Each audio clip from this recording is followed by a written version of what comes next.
You might not follow G7 politics, but if you're a hog farmer in the US, a decision made at the Canadian border this past March may have just changed your entire livelihood. Canada said no to American pork, and in just a matter of days, everything was thrown off balance. Export permits, canceled pork prices plunged by more than 50%, and the entire supply chain from slaughterhouses to family-run farms was thrown into chaos. Thousands of market-ready pigs left with nowhere to go. And the farmers, they stood in their barns watching the animals grow, with no one to sell them to.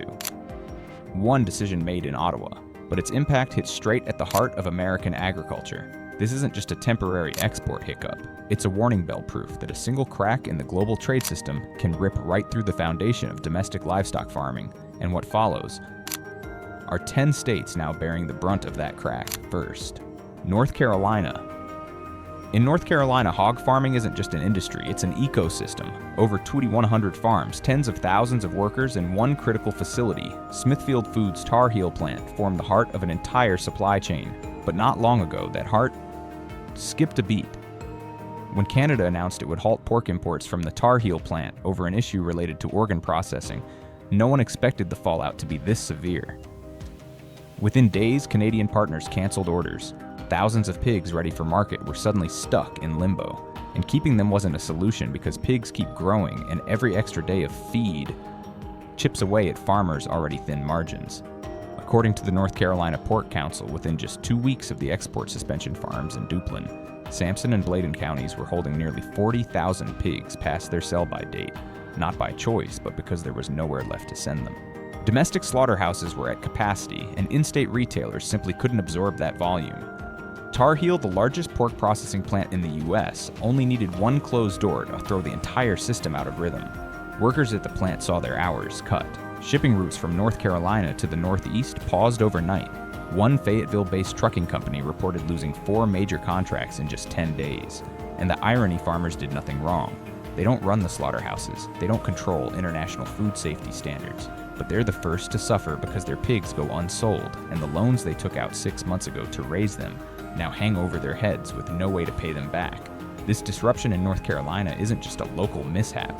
It's a clear warning about how fragile America's livestock system really is, where a single weak link, whether at a border crossing or inside a factory, can turn months of labor into dead weight. And while Eastern farmers grapple with surplus hogs and missed payments deep in the heart of the Midwest, once proud home to America's grain and pork belt, a different kind of shockwave is beginning to hit. One that cuts even deeper. Iowa. Nowhere in America produces more pork than Iowa. Nearly 30 million hogs raised each year. Over 50 million tons of corn turned into feed. Thousands of families whose entire lives revolve around one chain, raising, processing, exporting. But in early 2025, those numbers stopped being a source of pride. They became a burden. Canada's temporary suspension of imports from a major North Carolina plant may have seemed like someone else's problem, but for Iowa, it sparked a silent storm because Canada wasn't just buying pork from one plant. It was buying from the entire system behind it. And Iowa, home to the largest live hog transit network in the country, was suddenly at the center of it all. As contracts to ship live hogs across the border were frozen, farms in Hardin Franklin and Hamilton counties were forced to hold far more animals than they could handle. Slaughterhouses in Sioux City and Ottawa, already operating at full capacity, simply couldn't take any more. The Iowa Department of Agriculture reported that within just 3 weeks of the disruption, hog inventory ballooned by over 14%, while farm gate prices plunged to their lowest point since 2019. This wasn't just a crisis for farmers. The ripple effects hit everyone: feed suppliers, vet services, logistics companies. One livestock hauler out of Des Moines revealed that more shipments were canceled in March alone than the entire previous quarter combined. Meanwhile, rural banks began tightening credit lines for small and mid-sized hog operations, many of which are already drowning in debt. Iowa wasn't under any formal trade ban, but when a single link in the chain is severed, the whole system buckles.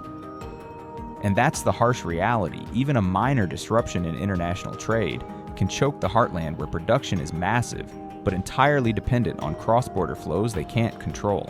No violence, no headlines.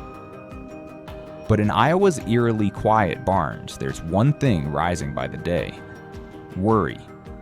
Minnesota. In Minnesota, folks don't talk much about politics, but they understand supply chains, especially when those very chains are what keep thousands of family farms alive. So when Canada temporarily shut its doors to a chunk of U.S. pork, the impact didn't stop at the border. It echoed straight into the quiet valleys, barns, and towns of this state. With over 3,500 hog farms, Minnesota ranks among the top 5 pork-producing states in America. But unlike Iowa, where slaughterhouses dominate, Minnesota plays a different role. It's the backbone of coordination. Genetics feed breeding stock, interstate transport. It all moves through here. That's why when Canadian contracts froze in early March, Minnesota's logistical network started to wobble. Shipping companies in Mankato and Rochester reported cancellation rates more than doubling. Some feed suppliers were forced to halt backup deliveries because hogs were being held on farms far beyond their scheduled dates, driving feed costs up and draining credit reserves. According to the Minnesota Pork Board, over 22,000 hogs missed their scheduled transfer from farms to processing facilities in March alone, due to bottlenecks in capacity and canceled northern contracts.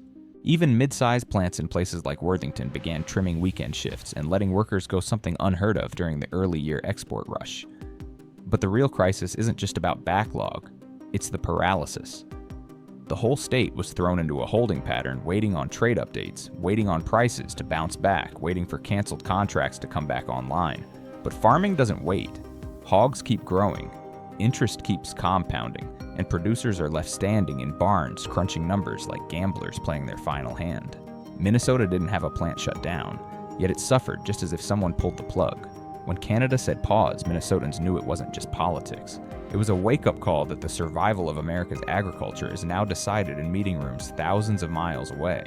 And while the chill of uncertainty still lingers over Minnesota's thawing fields farther south, another state where small hog farms once formed the backbone of entire communities is beginning to crack under a pressure with no exit in sight. Nebraska. There was a time when Nebraska shipped live hogs and frozen pork across the Canadian border every week like clockwork. But after the suspension order hit in early March, everything ground to a halt.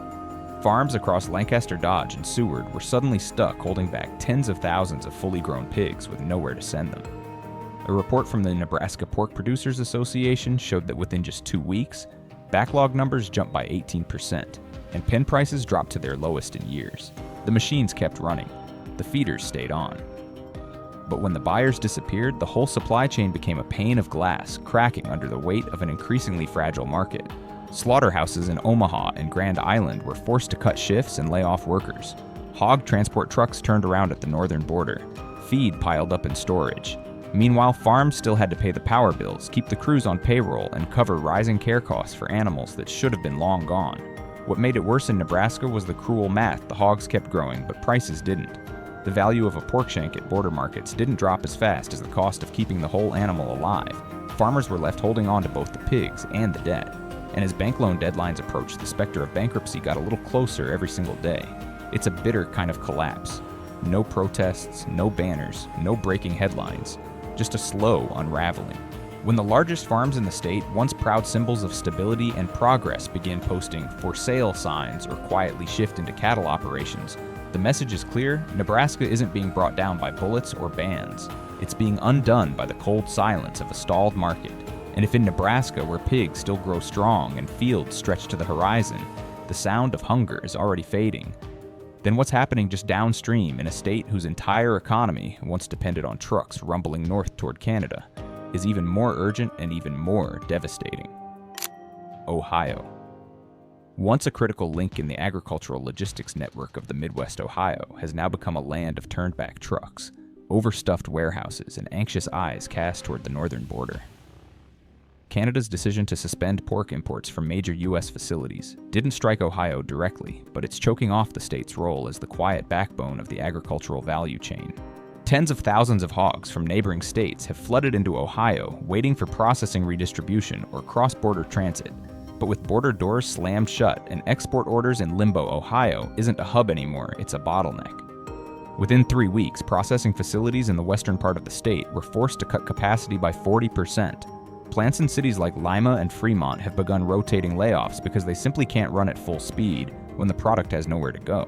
For transporters, it's a different kind of pain. The work doesn't stop, but the trucks are running empty.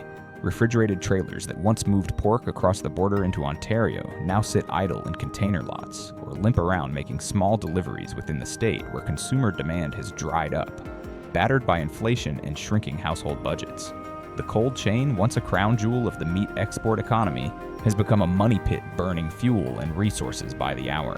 And perhaps the most alarming shift is hitting at the roots not in the mega farms but in the family-run operations that once thrived by supplying piglets and feeder hogs to larger cooperatives. Now those contracts are gone, prices for young stock have tanked, and the feed bills keep climbing. Some are forced into fire sales. Others are quietly weighing decisions they never thought they'd face about thinning their herds in ways no one wants to speak aloud. Ohio is becoming a textbook case of silent collapse not caused by a direct embargo or a natural disaster, but by a chain that's slowly coming undone link by link until it no longer holds. The interstate and international flows of commerce, once seen as a strength, now expose a fragile underbelly, especially when no one knows if Canada will reopen its market tomorrow, or tighten the screws further. And if even Ohio, an inland state not even on the front lines, can start to tremble from the shockwaves of a border disruption, then the next state down the line, once hailed as the engine of livestock industrialization in America's heartland, may be in for something even harder to withstand: Illinois. Illinois was once the pivot point of northern agriculture, a powerhouse where pork wasn't just raised but processed, packaged, and shipped out across the globe as a symbol of America's domestic strength. With an intricate web of rail lines processing hubs and trade routes, reaching all the way to the Great Lakes, Illinois stood tall as a gateway to international markets. But when Canada slammed the door shut on key American pork producers, the blow didn't have to land directly. It still rattled Illinois to its core. In less than a month, processing facilities around Joliet, Rockford, and Springfield reported a 25% drop in orders. Not because of a supply shortage, hogs from Iowa and Missouri were still arriving steadily, but because the exit routes had vanished. Rail shipments bound for Ontario were postponed indefinitely. Northern-bound logistics operations were temporarily suspended. And the cold storage containers stacked in southern Chicago, once stamped ready for export, now sit idle layer upon layer with nowhere to go. Farmers in Illinois don't just raise pigs, they've invested heavily in high-tech barns, climate-controlled systems, and precision feeding, all to meet the demands of international buyers. But when exports grind to a halt, those investments turn into burdens. Monthly payments on cold housing systems, interest on automation loans, payroll for environmental techs. Every day becomes a loss, and no one knows when the bleeding will stop. In rural corners of the state, unemployment is quietly rising. Seasonal workers, once kept on year-round thanks to steady production, are now let go weeks, sometimes months ahead of schedule. Supporting industries from feed equipment suppliers to packaging manufacturers are seeing orders dry up. Small pieces start to fall away, and the entire picture begins to crumble quietly but consistently. Illinois isn't a state that folds easily. But when the export engine stalls, the state's entire agri-industrial complex begins to groan like an old machine long overdue for maintenance. And if a region this strong, this prepared, can be dragged into the undertow of economic slowdown, then the next place on the map, home to smaller farms but equally dependent on trade, may find itself slipping even faster down the slope. Indiana. Indiana was never home to mega farms with hundreds of thousands of hogs. But what it excelled at, was a tightly woven network of mid-sized family farms and co-ops that built a resilient local agricultural economy over generations. That resilience, however, came with a condition: cash had to flow fast and steady. Hogs went out, money came in enough to buy feed pay workers and keep the cycle alive. But when Canada abruptly pulled out of the pork trade, that cycle began to grind and groan like a wheel, losing momentum. Across counties like Jasper, Wabash, and Miami, farmers are witnessing something they've never seen before. Hogs ready for market sitting idle in pens for weeks. Not because of truck shortages, but because there's nowhere left to send them. Some co-ops were forced into a painful choice cell at a loss to an already saturated in-state market, or hold the animals longer, racking up feed costs and risking health issues in the process. For Indiana's farmers, this isn't just about losing a market. It's about losing faith in the very system they've relied on to survive. They don't have massive reserve funds. They're not protected by comprehensive insurance like the big corporate players. When contracts evaporate, there's no compensation. Just a brief notice, our northern partner has suspended imports. And making things worse, the cost of transportation has skyrocketed. Trucks that once hauled hogs to the Canadian border and returned with packaged goods for the eastern states are now driving back empty.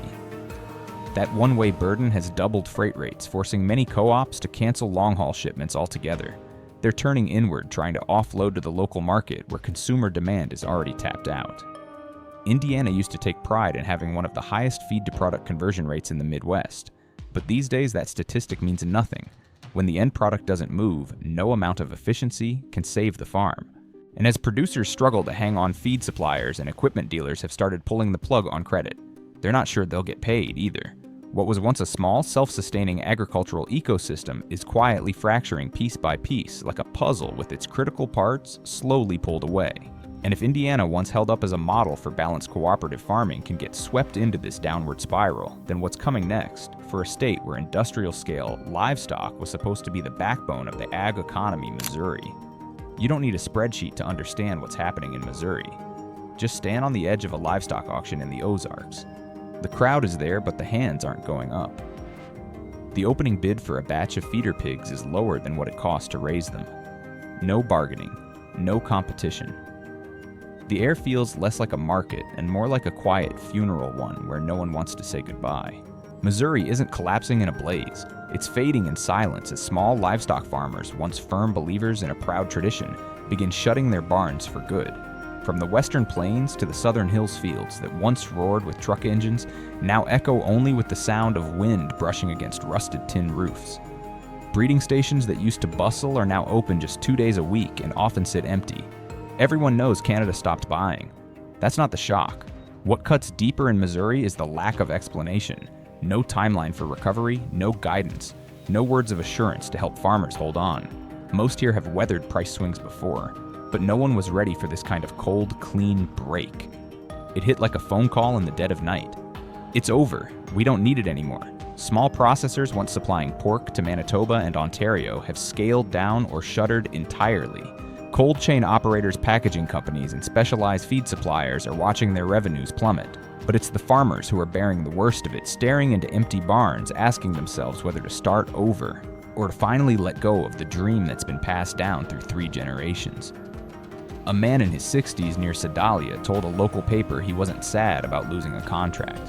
What crushed him was that for the first time in 40 years, he had no idea what he'd raise next season. That sense of being quietly abandoned with no warning, no closure is what makes Missouri so fragile now. There's no path forward and no promises left to follow. And if Missouri, a place where community farming still carried soul, where raising hogs was once a way of life, can be brought to its knees by a trade disruption with no notice and no plan, then the next state in line, one driven by scale and technology, may face a shock of an entirely different kind, deeper and colder. South Dakota.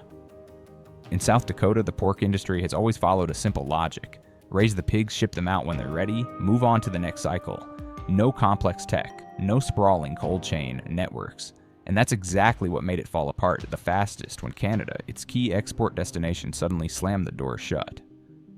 Instead of upgrading to high-tech facilities, South Dakota's farmers leaned into what they had: wide open land and low operating costs. That worked until it didn't. When Canada halted pork imports from US, plants the pressure fell squarely on them. The pigs kept growing, costs kept rising, but the market was gone. Within weeks, hog farms in places like Sioux Falls, Watertown, and Brookings saw backlogs soar over 20%. That's more than 200,000 pigs being fed, housed, and maintained with nowhere to go. Local slaughterhouses, many over a decade old and never built for international trade, became nothing more than storage sites. Unable to run at full speed, they began rotating layoffs and cutting shifts. Farmers held back on hiring seasonal help, not because they didn't need it, but because they couldn't guarantee a return. And then came the domino effect: livestock haulers driving empty loads, drivers quitting, and transportation networks quietly spiraling into freefall. No market, no storage. Feed companies blamed rising production costs.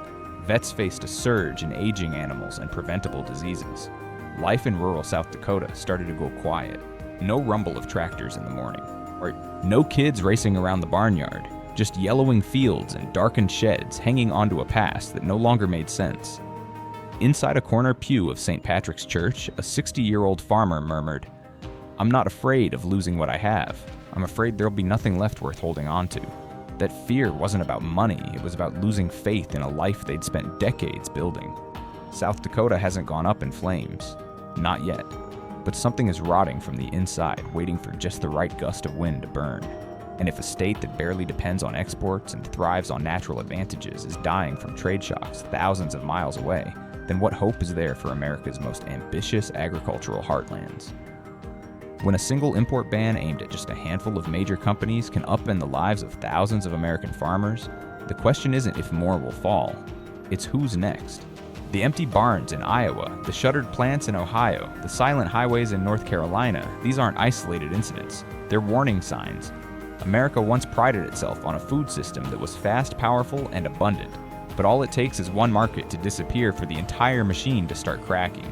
This is no longer a story about exports. It's a wake-up call, a reminder of just how fragile our domestic economy really is. And the scariest part, most of the people paying the price have no idea why they've been left behind. This video does not promote division in the United States or encourage secession. All content is presented for the purpose of exploration analysis and sparking discussion around current events, emotions, and social trends. We fully respect the U.S. Constitution and all federal regulations. If you found this video insightful, don't forget to like, subscribe, and turn on notifications so you won't miss the stories the mainstream media would rather you didn't hear, because you deserve the truth. Minnesota.